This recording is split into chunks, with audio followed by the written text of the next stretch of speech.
All right, folks, we are back. This is the Detroiter. I'm your host, Nick Bradley. We're presented by the Second String, Detroit Sports Nation for the first time officially, for the first time technically, all that good stuff. Detroit Sports Nation sponsoring your boy this evening. We got the national championship on in the background. We're going to talk some Detroit sports, though. Fear you not. We are going to talk a little bit of Detroit, a little bit MSU. Let me set the slate before we get too deep into this. Let me set the slate. So we're starting to get to a weird time of year, right? Red Wings winding down, Pistons winding down, Tigers, on the other hand, winding up, right? For the first time since last baseball season. It feels like it's been forever since I've watched the Tigers play. It certainly has been forever since I've been excited to watch the Tigers play, and I'm juiced for Friday. We got the Tigers, MSU hoops, toast, Michigan hoops, toast. Football season isn't for another 5 months. So we're kind of in that weird spot, right? We got the last college basketball game being played as I speak. And we're done with hockey. We're done with football. We're done with the Pistons. It is officially that time of year where it's Lions draft, which we will get into as April progresses. I think the draft's like the 27th. I don't know off the top of my head. I know it's later in April. So as we get closer to that, I'm sure we'll spend episode at least, just going all the way in on the Lions, who I want them to take, who I think they should take, or who I'd be fine with them taking. Just going through all kind of the usual suspects, right? Like we're hearing Aiden Hutchinson, Kayvon Thibodeau, Kyle Hamilton, Trayvon Walker, Malik Willis, all these guys where it's like every other day you check Twitter. Oh, no. Apparently the Lions love this guy. Oh, no. 2 days later, they love this guy. Oh, wait a second. They actually love this third guy. So that keeps changing every week. We'll talk about all the possibilities, all the names that have been thrown in the ring, right? Obviously, my opinions. And then just the reaction of it all. Like there will be the grand reaction once the Lions actually do. The draft is like it happens and the Lions do have their first or second overall pick. Um, I just, when it comes to the Lions and it comes to not just the Lions, sports in general, any team, but when you're in a spot like the Lions where you truly, the only place you can go is up. I mean, you could be one spot worse, but like, God damn it, that would be just, I couldn't take that. The only, in my mind, the only way you can go is up. No matter who the Lions take at the end of the month, I just need people to be on board with the idea of like, please be positive. Please be a little excited about it. Maybe they take Malik Willis and you didn't want them to. I don't necessarily want them to. Be excited about it because you should be excited about it. You should be a stud QB coming to Detroit, a guy who can be a game breaker, who can excel the rebuild years if he hits the way guys like Brad Holmes and Dan Campbell believe they could if they take him. Have faith in that. If they take Kyle Hamilton, have faith that Brad Holmes knows the way to building this defense back in the best and most efficient manner. Like whoever it is, even if it's not your guy, please, please don't crucify anybody. Please don't vilify anybody because they just took a 20-year-old kid who was an absolute savage at whatever college he just came from and is going to do nothing but work his ass off to be the best Detroit Lion he can be, no matter what position group it is, no matter where they went to college. I don't care what their tests, the Wonderlic test, and how they handled the media during the draft process. Whoever the Lions take, they're going to be a keystone piece of this rebuild, especially when it comes to not just getting back to like competitiveness, but getting back to, or not even getting to winning games, winning playoff games. Whoever it is, being negative before they even put on a Lions cap, before they even sniff a football field in Detroit, being negative isn't going to do anything for literally anybody. And it's funny because this whole ride, the Detroiter, anybody who's been here from the TikTok or the Instagram pages, you see I make the little 60-second videos, few a day, about whatever's going on with MSU, Detroit. Sometimes I'll do random stuff, whatever. The one that started it all, the first time I ever got a big hit, and I was like, oh, maybe I should start doing these videos to kind of lead people to the podcast because I'd done the podcast beforehand.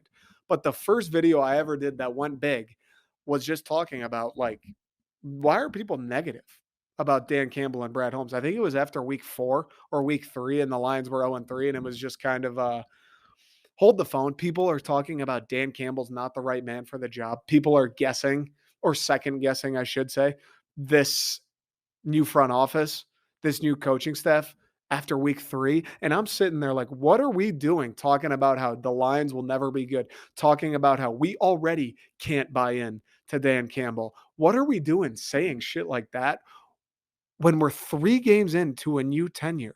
And we knew it was going to be bad. And I think we had lost to the Packers, the Niners, and the Ravens. 3 teams who should all be in the playoffs, who all should beat the Detroit Lions. And people were out here like, oh, can't buy into Dan Campbell. He spends too much time trying to make jokes in the press conference. He's worried about putting on the Grand Prix helmet for a press conference instead of winning games. Like, that's not doing anything for anybody. And I'm going to feel the same exact way, if not stronger, when it comes to the draft at the end of the month. There is nothing productive, nothing productive that comes out of shitting on Kyle Hamilton because the Lions took him instead of Kayvon Thibodeau. There is nothing productive talking about every single flaw in Malik Willis's game because they took him instead of Trayvon Walker. So whoever it is the Lions take at the end of the month, and we will get there, we will have those separate conversations. Whoever it is, please understand and please think about the fact that being negative before they even get a locker with their name on it, dude, is doing nothing for anybody. As a matter of fact, I'd argue it's actually hurting anything. Not that you as a fan are running your mouth on Twitter or running your mouth on your podcast or whatever it is you like to do. Not that you as a fan being a dick to some 20-year-old kid who just got taken by the Lions is really doing anything, but I do know this, it isn't helping. It certainly isn't helping. It might not make things too much worse. It for sure, dude, isn't helping. So just keep that in mind because whoever they do take at number 2 will be a stud, will make the team better, will be a position of need. And I promise you, whoever that kid is that gets taken will bust his ass, dude. He'll be like Mario jumping on the Goombas, boink, boink, boink, boink, just busting ass each step of the way to make Detroit great, to win football games for the Detroit Lions, to live up to the billing that Brad Holmes and Dan Campbell see in him on draft day. I promise you. That's the only thing I want to say about the Lions draft before we actually get to draft week, because that's when I'll probably do the deep dive episode. That's when we'll talk each and every prospect one by one, talking about what they bring, what I think, this, that, the other, the in-depth draft episode. But until then, I've already seen it. I log on to Twitter and it's like, oh, the Lions talking about Malik Willis, this or that. They saw Malik Willis today. They spent a lot of time chatting with Malik Willis today. Okay. I don't think they should take a QB. But if they take Malik Willis, I'm going to be so fired up. It's not even funny. Malik Willis, the day the Lions announce him, he may as well be prime Cam Newton. Honest to God. He may as well be Joe Montana, brother. Like, I'm going to build this guy up, at least in my head and out on my socials and on here. I'm going to build this guy up as a Greek god of throwing footballs. Until he proves me wrong, I have no reason not to be all the way in on Malik Willis, for instance. But when that happened, when those reports came out, the Lions talking to him, all I see is, oh, they can't take him. Oh, he's so inaccurate. Oh, he played at Liberty. Like, can we just be happy about it and be positive about it and give it all a chance before we poo-poo it, before the guy's even a Lion? This dude probably won't even be a Detroit Lion. And we have hordes of Lion fans out here like, this dude stinks. What a failure pick it would be. Oh, the Lions being the Lions. Like, give me a break one time. It's the one thing. I'll get negative about the Lions. I know I'm a pretty positive, like, let's root them on. Let's positive vibes only, being negative. Like I just ranted about, being negative isn't helping anybody for sure. I would agree with that. I'd be disingenuous to say I'm not. But at the same time, I'll get negative about the Lions. When we're in week 9 and they're 0-8, yeah, I'll be upset about the Lions. Yes, I will be telling you how Jared Goff isn't that great. I'll tell you how the offensive line is worse than it should be. I'll tell you how the defense is way too inconsistent. I'll go down the line, dude. I'll tell you how Dan Campbell has made some very questionable decisions. Like, go back and listen to those episodes. If you think I just peddle all Lions propaganda, you come on here, oh, this dude's never said a bad word. I've never said a bad word that about anything or anyone that hasn't given me a reason to say a bad word about them. When Dan Campbell made a couple questionable decisions, that Thanksgiving game happened. I came on here. The Ravens game happened, which I was at. I wanted to strangle somebody. I usually don't get that angry. I wanted to strangle somebody. that somebody being myself as I catapulted to the ground from the top of my friend's place in the book tower. I wanted to end it all after that Ravens game. Go listen to the podcast I did after that game. I wasn't Mr. Oh no, the Lions are doing great. I wasn't telling you how genius Dan Campbell is. I wasn't telling you what a great job Brad Holmes has done assembling the special teams unit. I didn't give a peep of recognition, of happiness, of a job well done to anybody even remotely affiliated with the Lions. If your cousin's grandkid is working in the marketing department for the Detroit Lions, I probably roasted his ass too. So go back, listen to those. Listen to the episode after a couple of the Packers games. Listen to the episode on Thanksgiving. Listen to the episodes after losing to the Bears. Listen to those. It's not always happiness. It's not always just pump Dan Campbell's fucking tires, dude. It happens, yes. When we're talking about guys who could be the face of the franchise moving forward, when we talk about guys who have literally given us no reason to not believe in them, guys who are going to come in with an elite talent level in an elite position to change this team for the better, you can't sell me on the fact that I should come on here telling you why Kyle Hamilton wouldn't be good in Detroit. Don't tell me why I should be telling you why Trayvon Walker wouldn't work, why Kayvon Thibodeau wouldn't work, why Aiden Hutchinson wouldn't work. Why the hell would that be my mentality? Until I see the day where Aiden Hutchinson isn't working for the Detroit Lions, until I see the day where we're 2 years in, Malik Willis isn't working for the Detroit Lions, I'm going to be nothing but positive, no matter who the guy is, because that's the only way to go about it in my mind. Being negative about something like that, being negative about a guy who just by happenstance got drafted by the Detroit Lions a week ago, even though he's never played it down in Detroit, just because, oh, he wasn't necessarily the guy you wanted. He's not necessarily playing for the New England Patriots. Those are the reasons, because the Lions have been bad historically and he's not the guy you liked. So this dude's never going to be good. He's never going to help the Lions. Let's write him off. He's 20 years old. He's been here for 3 weeks. Let's write him off. Get rid of him. He stinks. Really? Don't forget, people were doing that with TJ Hawkinson. I remember there'll people that will tell you, oh, no, I was never negative about it. I remember after Hawkinson's rookie year, people being like, this guy's a bum. I remember that. Jeff Okudah, people are lower than low on, and rightfully so. Jeff Okudah's a guy. If you're going to come on and blast Okudah, okay, dude, I'm not going to sit there Jon Snowing against you. I'm not going to. Fine. You can do that. I hear you. I understand. He should be performing better than he has. Am I totally out on Jeff Okudah? Obviously, if this season he's back to being injured or he doesn't perform well, then it's probably time. But I still have a little bit of faith in Hefe. Free him. Free that man. You don't just forget how to be elite at something. Martin Garrix doesn't just forget how to fucking turn tables. Eminem doesn't just forget how to rap. Dali doesn't forget how to paint, dog. There's got to be something left there with Jeff Okudah, and I'm willing to see it this year. I'm willing to give him another chance. I can see the negative aspect with Okudah because he actually has done things on the field that would lead me to believe at times, okay, maybe not. Maybe my nature is to give the positive the benefit of the doubt, right? See the silver lining with Jeff Okudah. If he can become good, then that saves us, and it could be great. Maybe that's my predisposition to it, which I'm happy about. But to sit here and do the whole, like to have the same mentality that you have with Jeff Okudah with a guy like Malik Willis, if they were to take him, or Kyle Hamilton, or all the names we've said, to have that kind of mentality with one of those guys, just because they're not the dude you wanted, just because the Lions took him, like that's blasphemy. That's blasphemy. It doesn't help anybody. It's not the thing. Like being more negative about the Lions in the very few goddamn times they don't give you a reason to be negative about them. I just don't get it. Like, don't you want to enjoy it? So bad in my heart, I want to enjoy the Detroit Lions. So bad in my heart, I want to pull up on the month of September wearing my Lions gear, looking at my friend like, dude, we get 17 games of the Lions starting next Sunday.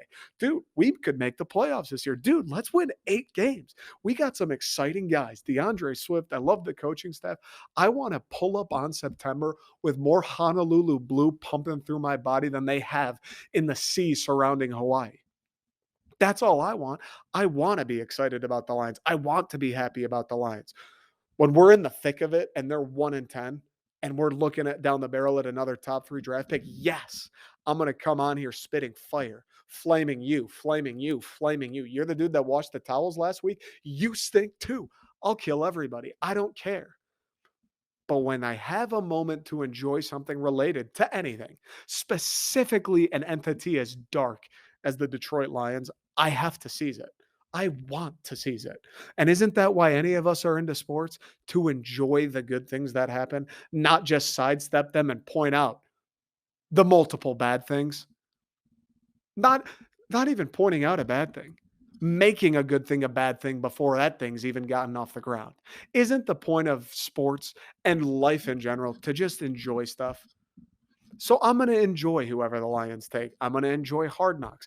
I'm going to enjoy the offseason. I want to enjoy the Lions. When they actually physically go out and play the football games, that's when historically in my life they've given me reason to not enjoy them. Hopefully that changes with the new front office and the new regime. But this offseason stuff, drafting a guy who could be the future of the franchise, that's something I can enjoy. That's something I want to enjoy. So don't kill something beautiful before it's even happened. We're going to take a quick break. I was going to talk a little bit of Dwayne Stevens leaving MSU today, but I don't know. Maybe we'll do a few minutes. We'll take a quick break. We're going to talk a little bit of Dwayne Stevens leaving, maybe 5 minutes, and then we'll talk Tigers opening day, 15, 20, 25 minutes. They just scooped up Austin Meadows. Right before I turned on the recording, the Tigers acquired Austin Meadows for Isaac Paredes and like a 5B pick. I don't even know what the draft pick is. So pretty much for Isaac Paredes, Austin Meadows, 100 ribbies last year coming from Tampa. Parker Meadows in the system, his brother.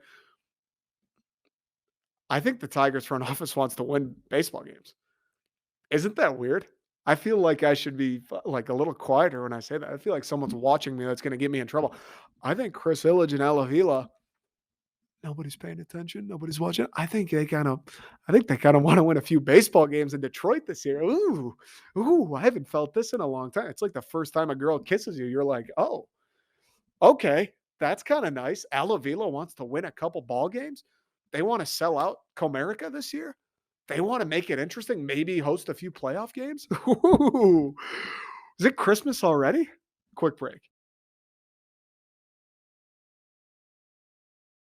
Before I even spend a moment talking about the Tigers this year and the expectations and where are they going to finish? How many games are they going to win? Are they going to make a playoff game? Are they going to have a playoff series? Are we going to see playoff games in October in Detroit again? Is that's what's going to happen? Are Torkelson and Riley Green and this young and up and coming staff, Casey Mize, Matt Manning, Tarek Skubal, Akil Badu, are these guys, are they going to be enough? The new age, the new era of Detroit baseball, are these young fellas coming along going to be the difference in mediocrity and even sub mediocrity to, once again, being a playoff contender? At the very beginning of these guys' career, nonetheless, Torkelson's first year, Riley Green's first year, Badu's second year. Is that going to be enough to get this team back to where Detroit baseball should be every single year? Is that it? Before we dive in, before we debate, I just want to appreciate and take a moment to bathe. Fucking dude, make like BYU for a second. Just soak.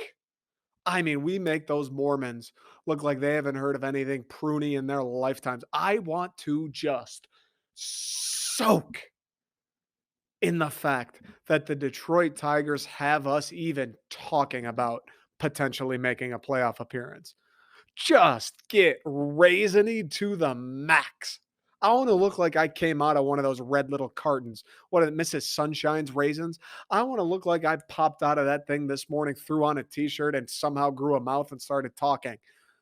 Just bathe in the idea that the Detroit Tigers may be in the playoffs. Not even that they will be in the playoffs. Not even that they have a chance to compete for a World Series or win a playoff series or be a contender. Just the fact that it's even a possibility that the Detroit Tigers could once again return to that kind of form, it genuinely feels like it's been a lifetime. Honest, like when is the last time I can't remember, to be honest with you, the last time I turned on the Detroit Tigers, or I was in a stage in my life where it was like, the Tigers are gonna do something great, or the Tigers might do something great. The Tigers are gonna have a chance to do something great. Now, the last time that occurred, it was winning World Series. That those early 2010s, late 2000s teams, every single year was World Series, World Series, World Series, World Series. Obviously, never got it done. Water under the bridge. Water under the bridge that I jumped off at this point. But just the fact that they could even return to the playoff contention. Oh, fighting for a central win. Oh, beating the Whites. Oh, just the fact that that's a possibility. It feels like I'm reborn.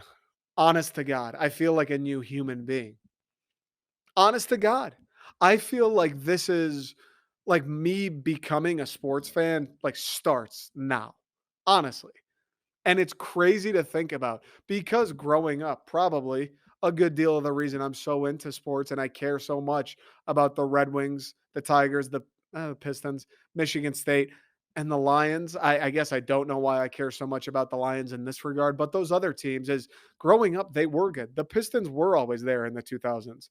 The Tigers, we talked about it, they were there for most of my life growing up. The Red Wings were always there growing up. And really, until I got to college, where you unfortunately kind of enter the prime of my life, like of it would be sick if these teams were good. It would be sick if I could go downtown and watch a playoff game that they would maybe win, not just a game where Giannis Antetokounmpo is going to come to town and beat the living snot out of us for 4 games.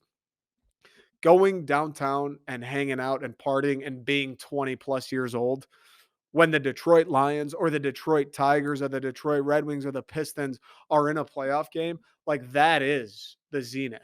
That is what I truly long for. I long for a lot of things. Happiness, emotion, feeling something. I long for a lot of things. Not many things I long for more than intense Detroit sporting events, than games that mean everything, than that games that you wake up 4 days before those games and you're like, "Whoa, baby, that game's in 4 days. Let's go." That's how I feel with opening day on Friday. I'm sitting here like, "Let's go, dude. Let's go. Let's get back to it." I am so sick and tired of every team in the city being a loser. I'm so done with it. And the worst part, I resent it because losing sucks and I hate it. And it's fun to watch your team play in meaningful games and win things. Who doesn't love winning shit? But my God, it makes me resent it. The fact that honestly, it feels like a lifetime of Detroit being losers. It really does. And I know the Red Wings are one of the most successful franchises ever. I know the Tigers are a great baseball franchise. Pistons, same. I understand and I know that. And I'm aware of the history and I know it's been done and it will be done again in Detroit. But it's been so bad since the year like 2014, 2015. It's been so bad, the sports in this town, that I mean, it's been what, 7 years now, 8 years? It genuinely feels like my entire life, all these teams have been losers, and the Lions have always been losers. Those other teams have been great. Those other teams have been, at times, each of them, the class of the league. And it honestly feels like every single one of those franchises has been a loser forever. Like, I'm so jaded, and it is the recency bias, of course, but I'm so jaded by these last 8 years. I can't even think of a time. Like, I don't know what it means to have the Detroit Tigers be one of the best franchises in baseball. I don't know what it means for the Detroit Red Wings to be in the playoffs 25 years in a row. I don't know what it means for Detroit basketball to strike the fear of God and into every opponent in the Eastern Conference. I like have forgotten that. It doesn't feel real that that's even a possibility. And it hasn't for so long. It feels like not just the Tigers, but the teams here have been losers for so long that they were never winners. And to get to a point, and we've talked enough about all the other teams, but to get to a point where the Detroit Tigers, as of this year, as of the year 2022, AJ Hinch's second year, with the Tigers. Akil Badu's second year, Casey Mize's third year, Matt Manning's second, Tariq Skubal's third, I believe. Torkelson's first, Riley Green's first, Austin Meadows, hey, how are you? Come on board, his first. To be finally knocking on the door of we're here, we are going to try to win games again. I don't know a better way to describe a phoenix rising from the ashes, dude. I don't know what Harry Potter did for theirs. Show me the Detroit Tigers. Phoenix rising from the ashes. Show me the Detroit Tigers in the year 2022. I'm so ready to be back purely to contending, to competing, to making baseball fun, to me having a feeling where I would like to watch the Detroit Tigers tonight. We talked about it with the Red Wings coming into this season, and the Red Wings did a great job up until the last month or so. They did exactly that. They've been competitive. They had me wanting to watch the Red Wings every single night. I believed. I don't care if it was Tampa. I don't care if it was Florida. It didn't matter who the Wings played. Up until the month of March this year, every night I was sitting there like, all right, why not? We got guys now. We can win this game. Things have fallen off. I don't want to talk about it. We discussed it in last week's episode, and I'm going to puke if I think about it for another second.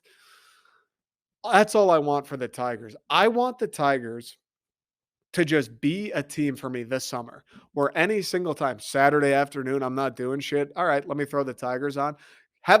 Just have a chance to win the game. Make it fun. Do things that are cool. Make me sit on my couch, go, oh, these guys are pretty fun. Like, they might not make the playoffs, but these guys are kind of electric. These guys do some things. Torkelson gives you a reason to watch the games. Casey Mize is someone to root for. Just that's it. That's it. And you know what's so sad about this? Is I am excited. And in an ideal world, they would make a playoff push, maybe earn one of those wild card spots. Who knows? In some crazy messed up reality, they even beat out Chicago and win the Central. I don't think that'll happen, but you never know. That's why the games are played. I don't know if it's the losing that's done it to me. I don't know if I'm just kind of pathetic in general. Could be. But I'm not even like bloodthirsty for wins. I'm not bloodthirsty to make a playoff run or even make the playoffs. All I want is just fun, entertainment, something that gets me thinking. A team and guys on that team, personalities on that team, styles of play of guys on that team. Javi Baez, bro. How have I not mentioned him yet?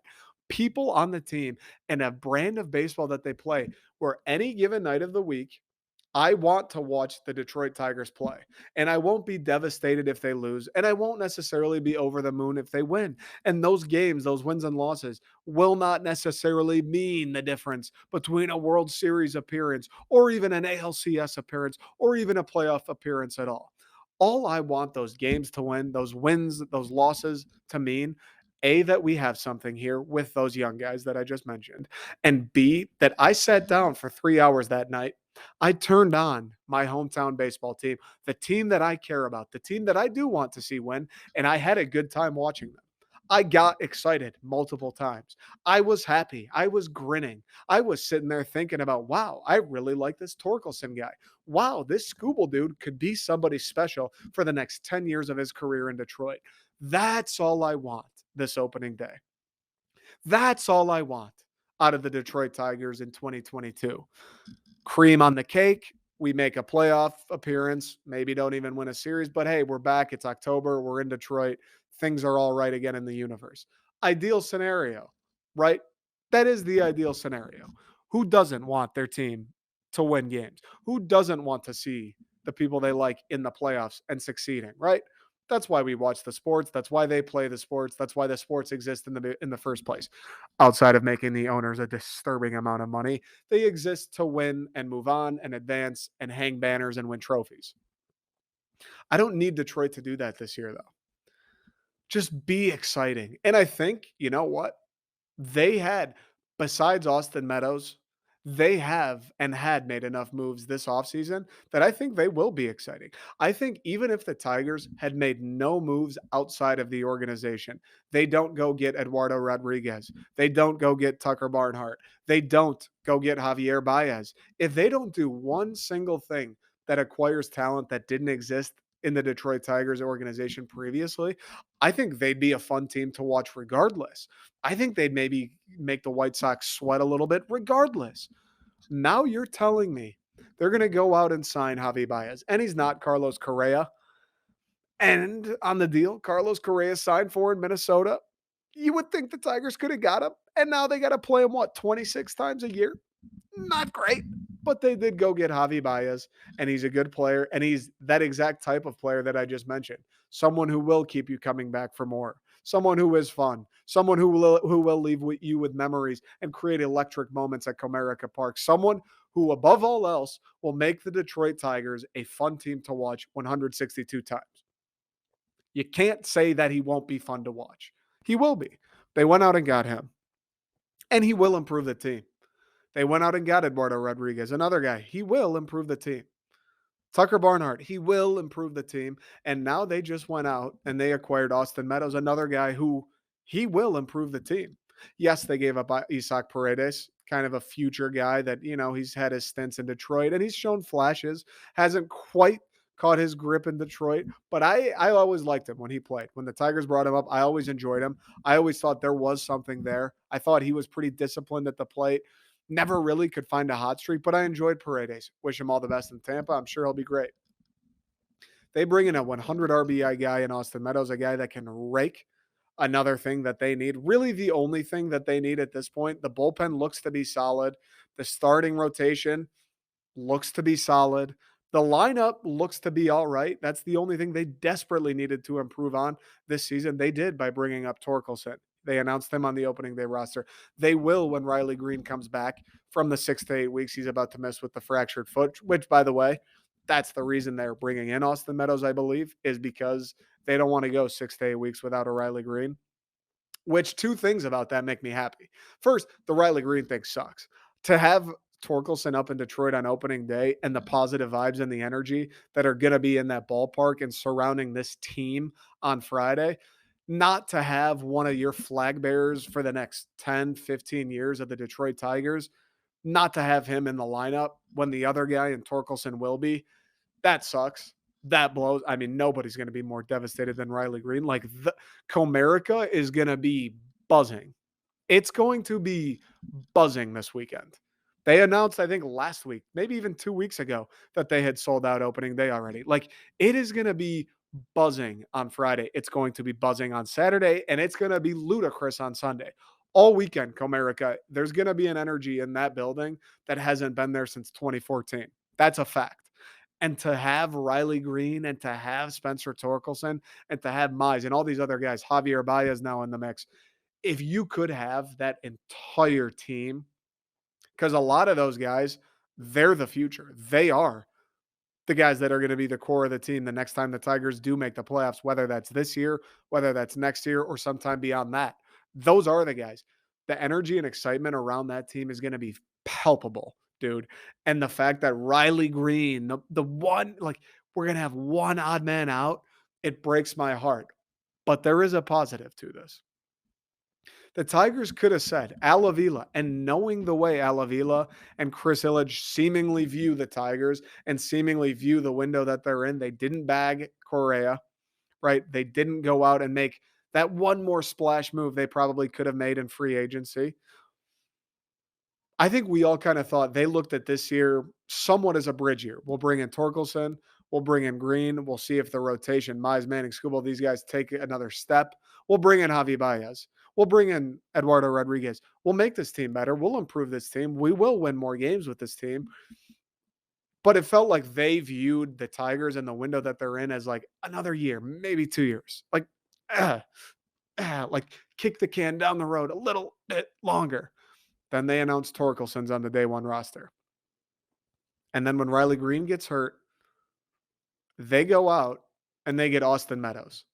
They deal a young guy in Paredes and a pick for Austin Meadows to replace Riley Green because they're not interested in waiting 6 to 8 weeks for a starting outfielder. They don't want to sacrifice however many games it could potentially be in those 6 to 8 weeks just because Riley Green happened to fracture his foot. They don't want to sit around and say, whatever, whatever. Hopefully we win enough games first couple months of the season. And then when Riley comes back, we plug him in and things get even better. They don't want to take that chance. Al Avila and Chris Illich today, by making this move to Austin Meadows. I don't know the money Austin Meadows gets. I don't know the contract he's on.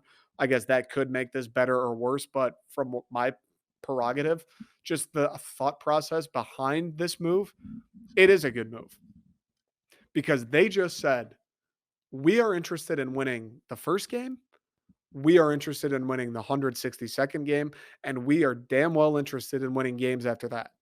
That is what the front office of the Detroit Tigers just said today. Riley Green's out. Perfect. Doesn't matter. We're going to get someone else. We are going to figure it out. We're not interested in forfeiting 2 months. We could. Sure. We could say, oh, you know what? 2022, that's not our window. 2023 will go all in. 2024 will go all in. No, they could have easily done that. And to be honest with you, it would have made some sense. I think it would have fallen in line with some of the decisions. The decision to not just go all in on Carlos Correa, I think that would fall in line with kicking the can down the road.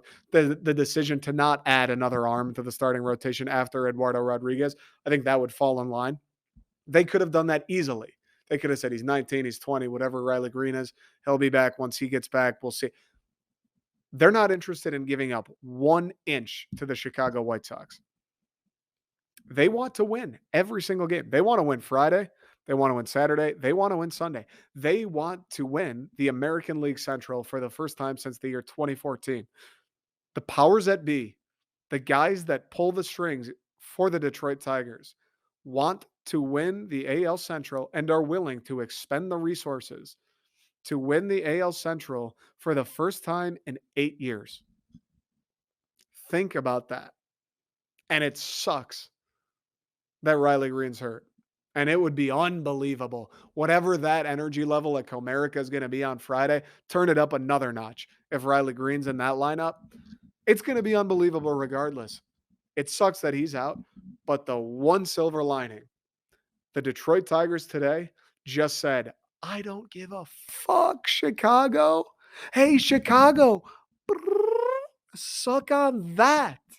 Rick Hahn, bang, dude, have one of those. Take 2 of these and call me in the morning. The Detroit Tigers want to win the American League Central. They want to win the American League Central. They don't want to participate in it. They don't want to say they're going to win and then not do a thing about it. The Detroit Tigers are taking action to win the American League Central for the first time in 8 years. And it feels like it's been a lifetime, and it's glorious. I want to see good baseball in Detroit. I want to be excited every night of the week to flip on the Tigers. I want to watch Spencer Torkelson and Riley Green and Javier Baez and all these guys do cool shit wearing a leather glove and cleats. I want to watch Casey Mize twirl guys into the ground with that splitter. I want Tarek Skubal to blow kids into the nether realm with a fastball high and tight. I want Matt Manning to look like Justin Verlander before Justin Verlander. I want all of these things to happen. I want the Tigers to be the maximum Tigers. I want Detroit to be a baseball city again because it's Detroit and it should be. And for the first time in ages, they're making it happen. For the first time since I was 16. That's not even a joke. For the first time since I was 16, the Tigers are going to be fun. And they may not make the playoffs. If they do, they probably won't win a series. They may not even be a 500 team. But guess what? They're trying. They will be fun to watch. And they officially have begun a new era of Tigers baseball that has nothing to do with tanking, has nothing to do with being a joke, is done being a doormat. They have announced in the year 2022, we are back to being the Detroit Tigers. We're back to doing everything we can to win baseball games. We are back to being the class of the American League. and it starts in 2022. And if you don't believe us, we just lost one of our stud outfielders who's going to be wearing the Old English deed for the next 10 years. So you know what we did? We went down to Tampa and fleeced them for one of their guys who's going to plug right into the lineup opening day, probably rack up a couple ribbies, maybe a solo shot against the Chicago White Sox in a game that we very well may need at 162 to get us into the playoffs, to get us into that wild card spot. That's what the Detroit Tigers did. It's going to be tough.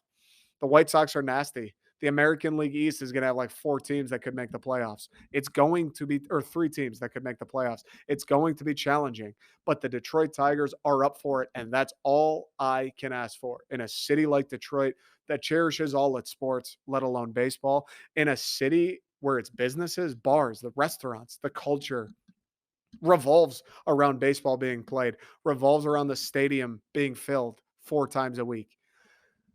It's only right that they're back for more than just existing. They're back for greatness. They didn't win one in the 2010s, late 2000s. Fuck. Sucks. Would be great. Poised to make another run at it. And I can't wait for Friday. Eat them up. Like, eat them up, Tigers. Eat them up. Hey, eat them up, Tigers. Eat them up. All right, I said we do a little Dwayne Stevens today. It feels like it's just not in the cards, right? It's just not. Dwayne Stevens, we talked Lions, we talked Tigers. They're 2 jungle cats. Well, I guess one's a Savannah cat. I think lions are cats, right? Tigers are for sure cats. Yes. Lions are cats. 2 cats, 2 big cats, predatory cats. It'd be weird to throw a Spartan in there, something that could potentially hunt a cat. That'd be weird to throw in there. So maybe we'll do another episode on Thursday, and we'll do a little Dwayne Casey. Maybe we'll do Red Wings, Pistons, or maybe we'll save it till next week. The plan for the rest of the way here is rest of the way, like I'm going to end soon. We're going to do the Pistons season recap and kind of looking forward. Red Wings, same deal. I think the Pistons, this is the last week of season for them. So next week will probably be a big Pistons episode as well as Tigers. We'll probably do 2 next week. We do Pistons Wings season recaps, and then we do Tigers first week recap, and then maybe in that episode we'll do Tigers, and then we'll sneak in some MSU stuff. We'll sneak in maybe a little bit of Michigan stuff, and then after that it'll be Lions draft, Tigers. After the draft ends, Tigers, and then throughout the summer, who knows what we'll get into. So that's the tentative plan for now. Appreciate everybody listening. Appreciate everyone following, watching. We're on YouTube now. This whole episode is going to go up on YouTube with video, obviously. Appreciate it. Keep sharing, keep telling your friends, keep supporting, buy the shirts if you'd like. Gas, coming out with some gas for Friday for opening day. Check out Detroit Sports Nation. I'll be working with them from now on for the foreseeable future. I don't know what else to say. Appreciate all the support to the goddamn moon. Love you guys. Man on a mission, I'ma get it. You know I be on a what? Yeah. You know I be on a what?